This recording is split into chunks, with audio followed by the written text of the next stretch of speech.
Welcome back. Public private partnership का best model मैं आपको दिखाने जा रहा हूँ। फार्मिंग की बात कर रहा हूँ।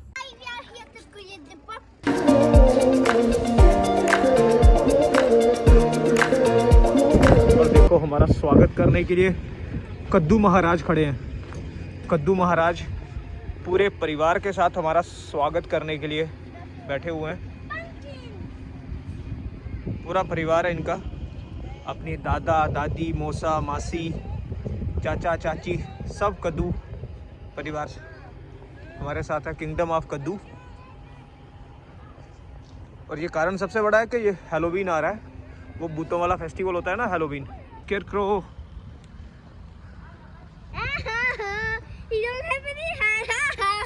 What? He doesn't have any hat. You don't have any hat? Yeah. हाँ। And look at that pajama. अगर किसी चाइनीज़ रेस्टोरेंट में जाओगे तो ये इस सूप बनाने में बहुत ज़्यादा यूज़ होती है, बहुत न्यूट्रिएंट मानी जाती है। अंडी हाँ अंडी पे हाँ। Hi guys. So we are in the Kuyadupam. I supposed to come here. It's almost Halloween. कि ये सारे एप्पल का फार्म है, सारे एप्पल्स के फार्म है। उन्होंने अलग अलग टाइप का एप्पल रखा है गैलेक्सी। ये साइड वाले ले रहे हैं ना वो लोग। हाँ कैसा This है? apple looks ripe. इसका जो यील्ड है क्रॉप की, कितनी ज़्यादा यील्ड है क्रॉप की। ये वाला पत्ते कम है, एप्पल ज्यादा हाँ। है, डिसाइड करते हैं। हाँ, आगे आओ मीरा, यहाँ पे आओ, यहाँ पे Put like this. Hold and then turn it. अभी टर्न टर्न टर्न टर्न ऐसे ऐसे हाँ ऐसे तोड़। That's good. हाँ तो अभी ये वाला एप्पल ये है। हाँ ये देखो। उनको आप मत करो ना, उनको करने दो। हाँ तो मैं अच्छे मेरा खराब नहीं होना ये वाला एप्पल है, मैंने चाहिए। तोड़ा है। मम्मा will tell you which one to pluck. This one. तो अभी ये वाला मैंने एप्पल तोड़ा है। अभी खा के देखता हूँ मैं कि कैसा है, अच्छा है कि नहीं है। बहुत जूसी है, एकदम फ्रेश जूसी टेस्ट। थोड़ा सा खट्टा है, थोड़ा सा खट्टा है, स्वीट है। और फ्रेश एप्पल का जो सबसे बड़ी चीज़ है कि इस पर कोई प्रिजर्वेटिव्स नहीं लगाया उन्होंने। कोई प्रिजर्वेटिव नहीं है, कोई जैसे स्मेल आती है, कोई वैक्सीन की कोटिंग नहीं हुई है। बहुत शानदार है, बहुत टेस्टी। आप ये देखो।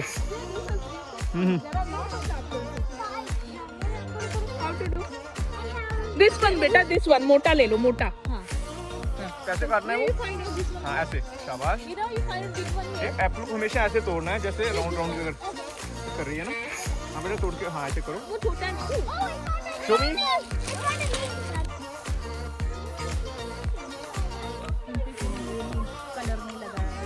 श्रीनगर में बहुत फार्मिंग होती है, हिमाचल में बहुत एप्पल होता है, बहुत टाइप का एप्पल होता है, लेकिन इस तरह का कोई मॉडल मैंने नहीं देखा। अगर हिमाचल की गवर्नमेंट इस तरह का कोई मॉडल अडॉप्ट करे वहाँ की, मुझे नहीं लगता कि गवर्नमेंट को करना चाहिए। वहाँ के जो फार्मर्स हैं उनको इस तरह का जो उनके फार्मर्स उनके बड़े बड़े जो फार्म्स हैं, those farms should be open for public. And once these farms are open for public, they people I mean the farmers can earn lot of money. क्योंकि फार्मर्स को एक तो खुद प्लकिंग नहीं करनी पड़ेगी, they will save lot of labour. कुछ time वो ओपन कर सकते हैं कि हाँ थोड़ी देर के लिए लोग जैसे दिन में 3 घंटे के लिए फार्म में विजिट कर सकते हैं। ट्रांसपोर्टेशन में जो पैसा स्पेंड करते हैं वो भी बचेगा और किसान को अच्छे दाम भी मिलेंगे। This is one of the model of contract farming. So the notation, the kind of misconception which is generated in India that contract farming is bad model, it is completely wrong. Here farmers are generating lot of money. They have generated their income. I keep telling myself this is all in my head. Students को, छोटे बच्चों को teachers जहाँ पे ऐसे forms में लेकर आते हैं और फिर यहाँ के उनको सिखाया जाता है कि फूड प्रोसेसिंग का जो कॉन्सेप्ट है वो कैसे बनता है। जितनी वैरायटी यहाँ पर ग्रो होती है सारी वैरायटी यहाँ पर लगा के रखी है। डेलिकास और पिनोवा, ये इसने अभी हमारे सामने एप्पल सैप निकाला है। ये एप्पल सैप निकाला है इसमें, ये देखो बिल्कुल प्योर जूस। एक्चुअली ये मशीन वैसी है जैसे गन्ने का जूस निकलता है ना, बिल्कुल वैसी होती है। तो ये गोल्डन है, ये गोल्डन एप्पल है जिसको हम गोल्डन डिलीशियस भी बोलते हैं।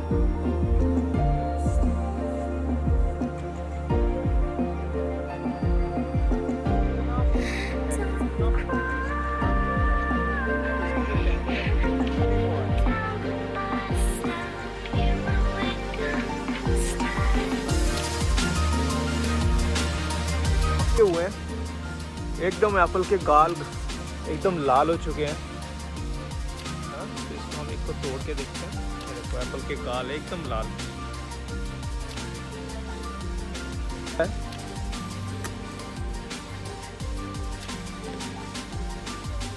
बहुत जूसी और बहुत स्वीट है।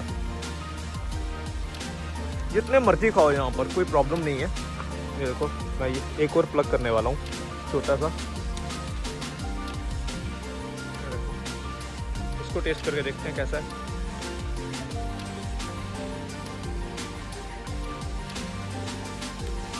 बहुत मीठा है, बहुत ही टेस्टी, शानदार। और क्या इसका नाम अगर गोल्डन डिलीशियस है ना तो वे है ही डिलीशियस। जोना गोड बोलते हैं इसको। तो जोना गोड एप्पल की वैरायटी का साइज बहुत बड़ा होता है जो जोना गोड होता है।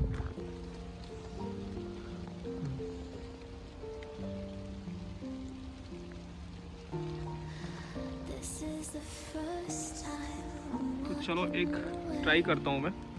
इसमें से कोई भी एक एप्पल ले लूँगा। यही वाला ट्राई कर लेता हूँ। ये देखो, तो ये वाला मैं एप्पल ट्राई करता हूँ। थोड़ा हार्ड लगता है देखने में, लेकिन एक छोटा मीडियम साइज़ का मैंने प्लग किया है। अभी ये थर्ड टाइप की वैरायटी है, इसको बोलते हैं पिनोवा।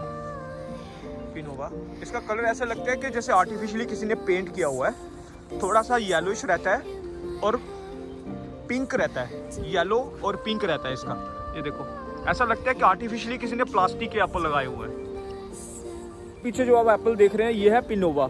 ऐसा लगता है कि जैसे किसी ने आर्टिफिशियली प्लास्टिक के एप्पल लगाए हुए हैं। इसका जो बेस है वो थोड़ा सा येलो रहता है और पिंक रहता है। जो बाकी एप्पल्स का जो रेड पार्ट है इसका पिंक रहता है। तो ये थोड़ा सा परफ्यूम लगता है, जैसे खाना हो तो ऐसा लगता है कि थोड़ा सा परफ्यूम एडेड है इसमें, लेकिन ऐसा कुछ नहीं, सब कुछ नेचुरल है। इसका टेस्ट बाकी एप्पल से थोड़ा सा अलग है कि आर्टिफिशियली ग्रूम्ड लगता है, कि आर्टिफिशियली इसमें कोई परफ्यूम ऐड किया है। थोड़ा सा आपको येलोइश लग रहा है ये, है ना। इसका अपना ही एक टेस्ट है। देखो एप्पल,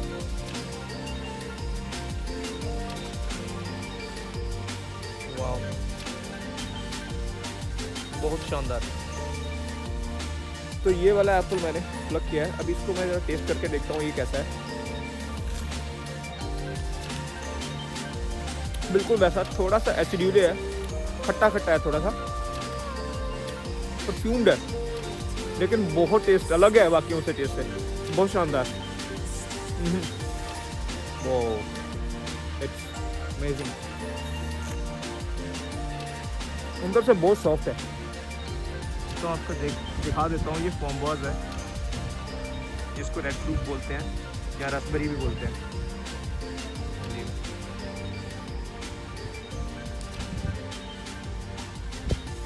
ऐसा है कुछ।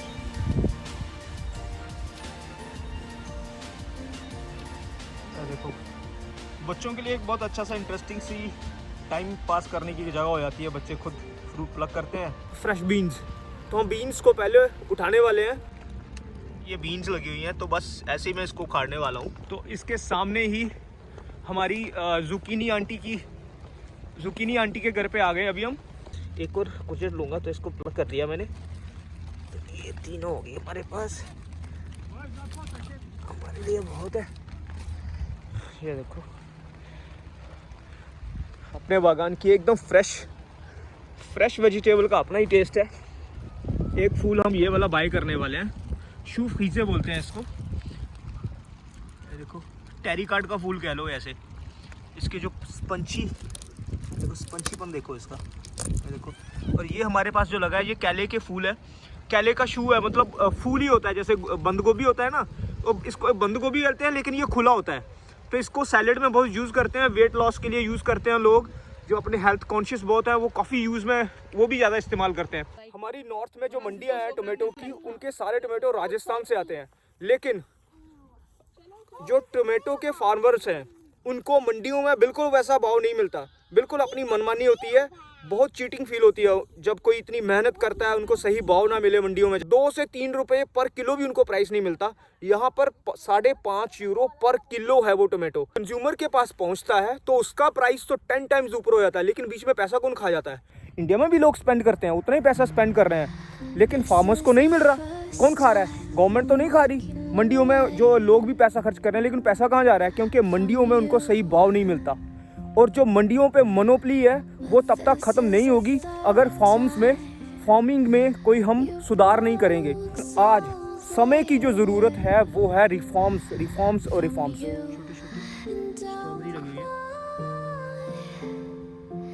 अभी पकी नहीं है वो पूरी तरह। किसी भी फास्ट फूड चेन में जाएंगे तो आपको बर्गर में सैलड डाला होता है, तो बर्गर में आपको सैलड डाला हुआ दिखेगा। वो नॉर्मल सैलड नहीं होता, वो बटाविया जैसा सैलड होता है। वही सैलड यहाँ पे ग्रो होता है। इंडिया में ही वो सैलड की खेती होती है, उसकी महंगा होता है, कैश क्रॉप है, बहुत ज़्यादा अपनी इनकम जनरेट कर सकते हैं फार्मर्स। यहाँ पे आपको ये सारे लगे हुए हैं, वो वही सैलड है। ये देखो, फ्लोरिकल्चर का एक छोटी सी सेक्शन रखी हुई है कि फूल कैसे उगाने हैं। ये देखो मारीगोल्ड है, वो देखो तुलसी है वो सामने। एक्चुअली वो मेल तुलसी है, तो वो पिज़्ज़ा में बहुत यूज़ होती है। सौंफ होती है ना, वो देखो गीली वाली सौंफ सैलड में डाली जाती है। ये थोड़ी एरोमेटाइज करती है फूड को। लिखा है उसमें सब कुछ। हर्ब्स की प्रोडक्शन हो रही है, हर्ब्स, अलग अलग टाइप की हर्ब्स लगाई हुई है इन्होंने। काफ़ी अच्छा प्राइस है उसका, अच्छे खासे पैसे इंडियन फार्मर्स बना सकते हैं हर्ब्स लगाकर। लेकिन बात वहीं पे अटकती है ना कि उनको मार्केट कहाँ से मिलेगी। मार्केट के लिए उनको मंडी में जाना पड़ेगा। टोमेटो की इतनी ज़्यादा वैरायटी है कि अगर आप किसी मार्केट में बाई करने जाओगे तो कम से कम 6 से 7 टाइप का टोमेटोज उन्होंने रखा होता है। तो मैं आपको एक गो थ्रू दूंगा। I just give a small tour of those tomato gardens and the prices of those tomatoes they have displayed. Those prices are the same prices what you get on the cash. But if you go to the shopping mall, you will get prices which are very high, and moreover, there is no guarantee that there are no pesticides. There is no guarantee that those tomatoes are not fresh. These tomatoes are fresh, without pesticides, and full of taste. ये India में बहुत ज़्यादा होता है। यही tomato मैं कह रहा था कि राजस्थान में इतना ज़्यादा होता है, मंडियों में ऐसे पड़े रहते हैं, कोई नहीं खरीदता। 1 रुपया 2 रुपये किलो के हिसाब से खरीदते हैं ये टोमेटोज। देखो सबसे ज़्यादा है इन छोटे टोमेटो की। और ये मैंने तोड़ा है, मैं खा के दिखाता हूँ आपको। कोई पेस्टिसाइड नहीं, कुछ नहीं है इसमें। बहुत मीठा है, बहुत मीठा। मन करता है कि बंदा खाता ही रहे इसको। देखो so tasty, it's very delicious, very juicy, एकदम फ्रेश।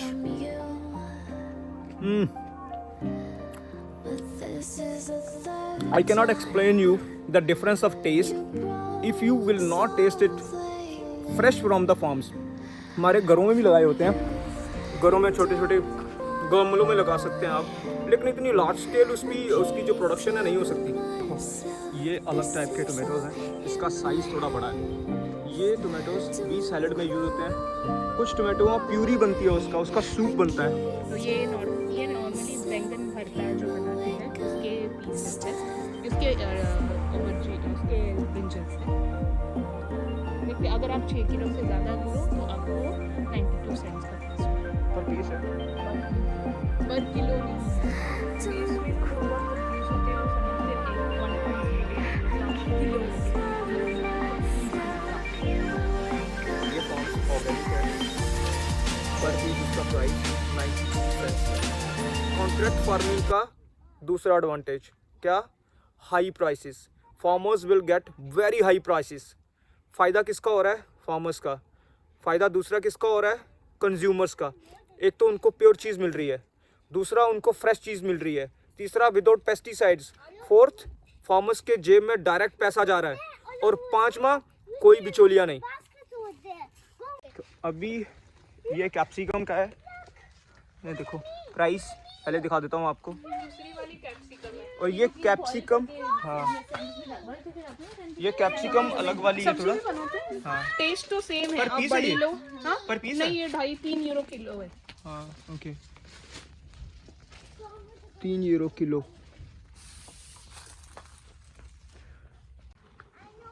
टोमेटो की मैं बात कर रहा था।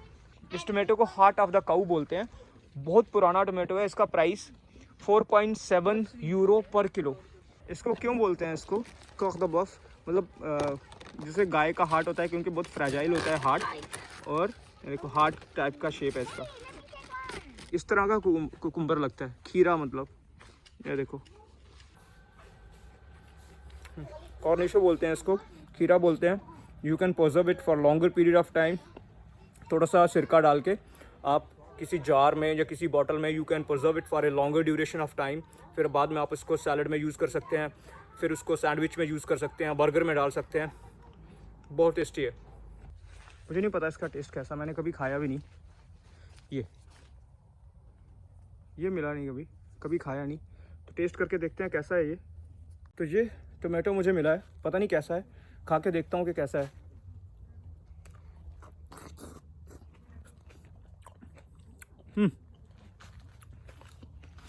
बिल्कुल खट्टा नहीं है, बिल्कुल खट्टा नहीं है।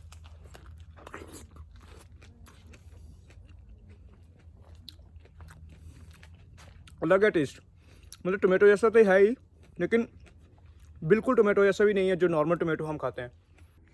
L'utilité, ça veut dire que les tomates cerises, Oui. on les sert plutôt pour l'apéritif, D'accord, alors que ça, nous avons pris des tomates anciennes, ce qu'on appelle cœur de bœuf. le corps de bœuf, oui, Et les cœurs de bœuf, elles sont tranchées. d'accord, Il n'y a pas beaucoup de pépins, il n'y a pas beaucoup de choses comme ça. d'accord, Mais on ne peut pas faire des cœurs de bœuf, on ne peut pas faire des tomates farcies avec des cœurs de bœuf. Hein. tout à fait। Enfin, moi, j'en ai que les tomates anciennes. Ça, C'est pas acide? Oui, d'accord. Ils sont très très douces. Oui. C'est bien, merci beaucoup. तो इनसे मैं ये बात कर रहा था कि इनको इस टोमेटो की क्वालिटी में और बाकी टोमेटो में क्या डिफरेंस होता है। उन्होंने बताया कि टोमेटो को कभी भी फ्रीज़र में नहीं डालना चाहिए, कम से कम 3 वीक्स तक हम उनको प्रिजर्व कर सकते हैं। यहाँ का टेस्ट बिल्कुल डिफरेंट है, थोड़े से महंगे हैं लेकिन टेस्ट बहुत डिफरेंट है। पता तभी चलेगा अगर आप उसको टेस्ट करके देखेंगे। लोग फ़ैन है यहाँ के। प्राइवेट फार्मिंग, कॉन्ट्रैक्ट फार्मिंग का सबसे बड़ा एडवांटेज होता है कि आपको ऐसी चीज़ें खाने को मिलती हैं, वैरायटी मिलती है तो आपको कहीं और नहीं मिलेगी, क्योंकि जो फार्मर्स होते हैं वो बहुत मेहनत करते हैं अपने खेतों में। उनके पास इतना टाइम नहीं होता कि वैरायटी पे, उसके टेस्ट पर इतना ज़्यादा टाइम की इन्वेस्टमेंट कर सके। तो किसी की हेल्प ले लें तो उसका कोई नुकसान नहीं है। कॉन्ट्रैक्ट फार्मिंग से उनके पास प्राइवेट जो प्लेयर्स होते हैं वो टेक्निक भी लेकर आते हैं, वैरायटी भी लेकर आते हैं, जिससे फार्मर्स को ज़्यादा फ़ायदा भी हो। तो टाइम वेरी वेल स्पेंट, बहुत मज़ा आया। इसी के साथ आज का व्लॉग मैं यहीं पे ख़त्म करता हूँ। उम्मीद करता हूँ कि आपको मज़ा आया होगा। हमारे अगर फार्मर्स भाई जो एग्रीकल्चर में इंटरेस्ट रखते हैं उनको भी मज़ा आया होगा। अगर आपको अच्छा लगा please like, share and subscribe करना मत भूलें। तो हमारी पेमेंट यहाँ पर होगी, तो हमारी वीकली जो शॉपिंग होती है वेजिटेबल्स की वो हमने कर ली। तो चलिए बने रहिए हमारे साथ। अगर आपको हमारा व्लॉग अच्छा लगा तो आप चाहें तो सब्सक्राइब कर सकते हैं, नहीं अच्छा लगा तो कोई बात नहीं, हम कोशिश करेंगे अगली बार उसको थोड़ा और इम्प्रूव करने की। तो thank you so much for being with us. तो आगे नए एपिसोड के लिए, नए व्लॉग के लिए आप कहीं जाएंगे तो आपको अपडेट करते रहेंगे। Keep you updated. Till then bye.